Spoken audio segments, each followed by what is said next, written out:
Hello friends, কেমন আছো তোমরা সবাই? আশা করছি সবাই খুব খুব ভালো আছো। আর আমরাও কিন্তু ভীষণ ভালো রয়েছি। দেখো, আজকে সকাল সকাল একদম মাকে নিয়ে নতুনভাবে ব্লগটা স্টার্ট করছি। দেখো, কালকে তো তোমাদের সাথে শেয়ার করেছি যে কালকে মাকে নিয়ে এসেছি ফ্ল্যাটে। নিয়ে আসিনি, অ্যাকচুয়ালি বৌদি এসে দিয়ে গেছে।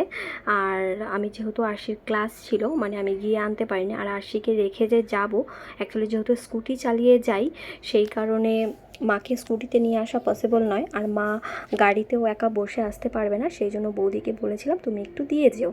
তো বৌদি দুপুরবেলা খাওয়া দাওয়া করিয়ে বিকেলের দিকে দিয়ে গেছে মাকে। আর সেইটুকু ব্লগ তোমাদের সাথে কালকে শেয়ার করেছি। এই 4 মাস 4.5 মাস কীভাবে গেছে একমাত্র ভগবান জানে, আর মনে হয় মাই জানে, কারণ মায়ের শরীরের উপর দিয়ে যেহেতু গেছে।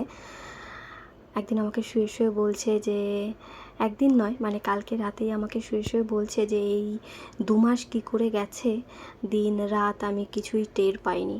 মানে যেটা হয় আর কি, মানুষের শরীরে একটা কঠিন রোগ বাসা বাঁধলে যেটা হয় আর কি। তো মা বলছে 2 মাস। আমি মনে মনে ভাবছি যে মা 2 মাস যায়নি, প্রায় 4 মাস 4.5 মাস মতো হয়ে গেছে তুমি অসুস্থ। আমি আর কিছু বলিনি।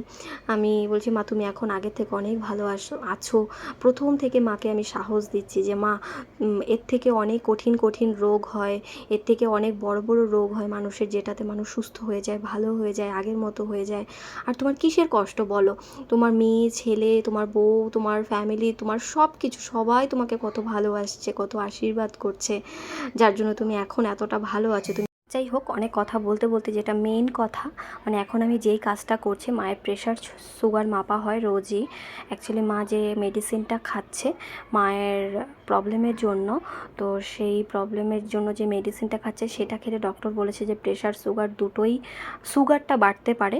আর প্রেশারের ওষুধটা, মায়ের প্রেশার একদম মাঝখানে লো হয়ে গেছিলো। লো মানে একদমই লো, মানে 40-50, মানে ডাক্তার তো দেখে অবাক যে এইরকমভাবে তো সেই যাই হোক, সেখান থেকে মায়ের প্রেশার সুগার রোজই মাপতে হয়। তো প্রেশারটাও কন্ট্রোলে এখন এসছে, মোটামুটি প্রেশার নর্মাল এসছে। আর সুগারটা রোজই যেহেতু মাপা হয়, যেই ওষুধটা খাচ্ছে মেনলি, সেই ওষুধটা খেলে ডক্টর বলেছে যে সুগার বাড়বে। তো সেই কারণে একবারে যেন হাই হয়ে না যায় বা লিমিটের মধ্যে রাখার চেষ্টা চলছে, সেই কারণে রোজই প্রেশার সুগার মাপা হয়। তো আমি এখানে যেহেতু আজকেই ফার্স্ট টাইম ট্রাই করছিলাম, বৌদি তো প্রায় করছে, এটা প্রায় নয় রোজই বাড়িতে করে। আর আমিও একদিন দেখেছিলাম কিভাবে করে, কিন্তু আমি যেহেতু ওটা অতটা ধাতস্থ ছিলাম না বা আমার এক্সপিরিয়েন্স ছিল না, সেই কারণে আমি কিভাবে করে না করে সেটা বুঝতেই পারছিলাম না। তো অ্যাট লাস্ট ওইটাকে ঘোরাতে ঘোরাতে একবার একটা কার্ড নষ্ট হয়েছে, মানে যেই কার্ডটা দিয়ে সুগার টেস্ট করা হয় মেশিনটার মধ্যে ঢুকিয়ে, সেটা একবার নষ্ট হয়েছে। তারপরে আবার সেকেন্ড টাইম বৌদিকে কল করে তারপরে আবার ওইটাকে ট্রাই করছিলাম যে আমি পারি কি পারি না, মানে করতে তো হবে, মা যেহেতু এসছে এখানে। জানো তো, বাড়িতে যদি কোনো পেশেন্ট থাকে তাহলে বাড়ির মানুষ কিন্তু মোটামুটি কিছুটা ডাক্তার টাইপের, মানে নার্স টাইপের হয়ে যায়। কিছুটা এক্সপিরিয়েন্স হয়ে যায়, কারণ জীবনে কোনো দিনও ভাবিনি যে এইরকম দিন আসবে বাড়িতে সব কিছু ধরনের। কিন্তু সময়ের সাথে সাথে সব কিছু হয়ে যায়, সব কিছু আগের মতো হয়ে যাচ্ছে। আমি এইবারও ফেল হয়েছি, কারণ ওইটা যেহেতু চাপিয়েছি, মায়ের ব্লাড বেরোচ্ছিল ঠিকই, কিন্তু ওইটা ইরোর চলে এসছে, কারণ ব্লাডটা ওই কার্ডটার মধ্যে প্রায় অনেকটাই চলে গেছিলো, সেই কারণে আবার ইরোর চলে এসছে। তো মা আর বৌদি, মা আর আরশি দুজনেই বসে বসে বলছে একটু বৌদিকে ফোন করে নে। আরশি বলছে একটু মাম্মাকে কল করে নাও। আরশি তো ভীষণ এক্সাইটেড এটা করার জন্য, যেটা কিভাবে করে মা, এটা কিভাবে করে একটু করে দাও দিদাকে, চলো আমিও একটু তোমার সাথে হেল্প করি। ও ভীষণ এক্সাইটেড, ওই জন্য সামনে বসে বসে দেখছে। দু একবার একটু হাতও দেওয়ার চেষ্টা করেছে, কিন্তু আমি করতে দিইনি, কারণ যেহেতু ব্লাডের ব্যাপার, আর সেই কারণে। তো এখানে চেষ্টা চলছে চলছে, ট্রাইং চলছে। তোমাদের বাড়িতেও যদি এরকম ধরনের নয়, অনেক সময় হয় যে সুগার প্রেশার অনেকের ফল করে বা বেড়ে যায়, অনেক ধরনের প্রবলেম তো হতেই থাকে। তো সেক্ষেত্রে আমি বলবো যে এরকম ধরনের একটা সুগার বা প্রেশার মাপার যন্ত্র যদি থাকে তাহলে বাড়িতে কিন্তু খুব সুবিধাই হয়, তাই না? রোজ রোজ তো আর ল্যাবে গিয়ে টেস্ট করানো বা ল্যাব থেকে লোক এসে টেস্ট করানো পসিবল নয়। তো সেই কারণে আমার মনে হয় এটা এখন ম্যাক্সিমাম ঘরেই থাকে, তো যাদের নেই তাদের এনে রাখাটা আমি মনে হয় যে ভালো। আর এখানে আমি আজকে করেছিলাম হচ্ছে চিড়ের পোলাও। চিড়ের পোলাও নয়, পোহা টাইপের, কীরকম যেন একটা টাইপের, পেঁয়াজ দিয়ে একটু ভাজা ভাজা ধরনের করেছিলাম। কারণ সকালবেলা মাকে যেহেতু খালি পেটে রাখা যাবে না, আর ওইগুলো টেস্ট করিয়ে মায়ের হোমিওপ্যাথি মেডিসিন রয়েছে যেগুলো প্রায় সারাদিনই 2 ঘন্টা পর পর চলতে থাকে, মানে অনেকটা টেক কেয়ার এখন দরকার। এখন নয়, প্রথম থেকেই বৌদি অনেকটা যত্ন করে মাকে এখন এই অবস্থায় নিয়ে এসেছে। শরীরটা একটু ভালো লাগে আগের থেকে? হ্যাঁ। সবাইকে বলো কেমন আছো তোমরা, বলো দেখি কেমন আছো তোমরা? কাঁদবে না। ভিডিওতে কেউ কাঁদে নাকি? হ্যাঁ ভিডিওতে কেউ কাঁদে না? তাই তো, ভিডিওতে কেউ কাঁদে। এখন সকালবেলা রান্না হয়েছে হচ্ছে চিড়ের পোহা। হ্যাঁ, হলুদ দেবো না? হলুদ ছাড়া খাবে না? এক ফুটো হলুদ খাবে, ঠিক আছে। একটু সামান্য। চিংড়ি মাছ বাঁচতে পারছো? হ্যাঁ, পোকা পাতাগুলো ফেলে দিও, পোকা পাতাগুলো রেখো না। কথা শুনে দেখছি। হ্যাঁ, বলো। আমি হকি একটা তরোয়াল নিয়ে মায়ের মনের শক্তিটা বাড়ানোর জন্য আমি একটু কলমি শাক বাছতে দিয়েছি। কারণ এই কয়দিন তো এত দিন একদম হাত পা বসেছিল, তো আমি বলছি মা বেছে বেছে শাকগুলো একটু বেছে দাও না বসে বসে, মানে নিজের শক্তিটুকুও বাড়বে, আর আমি যে কাজ করতে পারি মনোবলটাও আসবে, সেই জন্য বলছি মানে শাকটা বাছলেই বাছাই যায়। এখানে আমি আজকে রান্না করেছি হচ্ছে লাউয়ের শাক, কারণ মা আসার আগে বলেছে আমাকে একটু এগুলো এগুলো করে খাওয়াবি। তো কালকে বাজার থেকে আসার সময় বলছে মা কী কী আনবো, তো বলছে আমার জন্য একটু কলমি শাক আনবি। কলমি শাকগুলো আবার নিজেই সুন্দর করে বেছে দিল, ডাঁটাগুলো রেখে দিয়েছে, ওইগুলো ডাল দিয়ে নাকি চচ্চড়ি, ডাল দিয়ে নাকি কীরকম করে একটা ঝোল মতো খাওয়া যায়, মানে মটর ডাল বা মুসুর ডাল দিয়ে।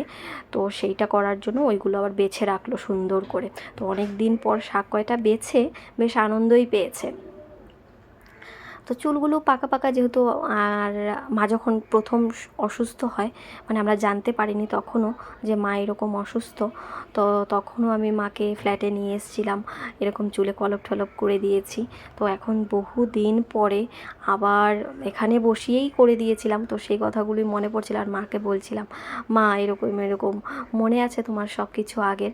জানো তো, মানে এত বড় একটা রোগ হয়েছে, আমরা কোনো দিন মানে নিয়ে বুঝতেই পারিনি, কোনো দিন বুঝতে পারিনি যে মায়ের এত বড় একটা অসুখ হঠাৎ করে একদম 7 দিনের মধ্যে এরকম হলো, এরকম ধরা পড়লো, মানে যেটা হয় আর কি নর্মালি। আমি জানি না সবার সাথেই সবার এক্সপিরিয়েন্সই এরকম কি না। যাই হোক, কঠিন মানে বহুত কঠিন সময়ের মধ্য দিয়ে গিয়ে এখন ঠাকুরের আশীর্বাদে, তোমাদের সবার আশীর্বাদে আমরা একটু সুখের দিকে এগোচ্ছি, ভালো সময়ের দিকে এগোচ্ছি। তোমরা সবাই আশীর্বাদ করো মা যেন তাড়াতাড়ি সুস্থ হয়ে যায়, মাকে যেন তাড়াতাড়ি ভালো করে তুলতে পারি। আগের থেকে অনেকটাই ভালো আছে, তোমরা তো দেখতেই পাচ্ছ, যেখানে উঠে উঠে ধরে বসাতে হতো, বগলের নিচ দিয়ে হাত দিয়ে নিচে নামাতে হতো, পা টেনে পাটাকে আগে নিচে নামাতে হতো, সেখান থেকে মা এখন নিজে হাত দিয়ে ভাত খেতে পারছে, নিজে চলতে পারছে। এর থেকে সত্যি বড় পাওয়া আর কিছু হতে পারে না। আজকে এগুলো রান্না হয়েছিল। আমাদের জীবনে অনেক রকমের চ্যালেঞ্জ আসে অনেক সময়। আমি মায়ের এই সময়টার মধ্যে অনেকের অনেক কথা শুনেছি, অনেকের অনেক রকমের, সেসব টপিকে আমি যাব না। যাই হোক, কথাটা হচ্ছে যে আমরা মাকে সুস্থ করে তুলতে পেরেছি, বা এখন যতটা সুস্থ আছে আগের থেকে অনেক ভালো আছে ঠাকুরের আশীর্বাদে, তোমাদের সবার আশীর্বাদে। আর তোমরা দেখতেই পাচ্ছ যে মা এখন আগের থেকে অনেকটাই রিকভার করছে। ভালো থাক, সুস্থ থাক। মায়ের এই সময়টার মধ্যে আমরা মাকে যে সুস্থ করে তুলতে পেরেছি, এটাই তোমাদের কাছে বা ঠাকুরের কাছে অশেষ কৃপা, যে আমরা মাকে ভালো রাখতে পেরেছি বা এতটা সুস্থ হয়েছে। সত্যিই আমরা কৃতজ্ঞ, মানে ভগবানের কাছে আমাদের কৃতজ্ঞতা স্বীকার করা উচিত। যদি না করি আমাদের ভুল হবে, কারণ তোমরা জানোই যে মায়ের কীরকম পরিস্থিতি হয়ে গেছিলো, সেখান থেকে মা এই অবস্থায় স্টেবল অবস্থায় হাঁটতে পারছে, চলতে পারছে, নিজের খাবারটুকু নিজে খেতে পারছে, কথা বলতে পারছে। এর থেকে বড় পাওনা সত্যি আমাদের কাছে আর কিছু হয় না। আমার ছোট কাকা, আমি, বৌদি, মানে মানে সবাই মিলে যেইটুকু করার চেষ্টা করেছি, আশা করি যে ঠাকুরের আশীর্বাদে ভগবান আমাদের কথা শুনেছে। যাই হোক, আর ভালো থেকো, মা যেন একদম আগের মতো সুস্থ হয়ে যায়, আগের মতো সুস্থ যেন মাকে করে তুলতে পারি, সেইটুকু চেষ্টা চলছে। তোমরাও সবাই আশীর্বাদ করো, আর ভালো থেকো, সুস্থ থেকো। টাটা।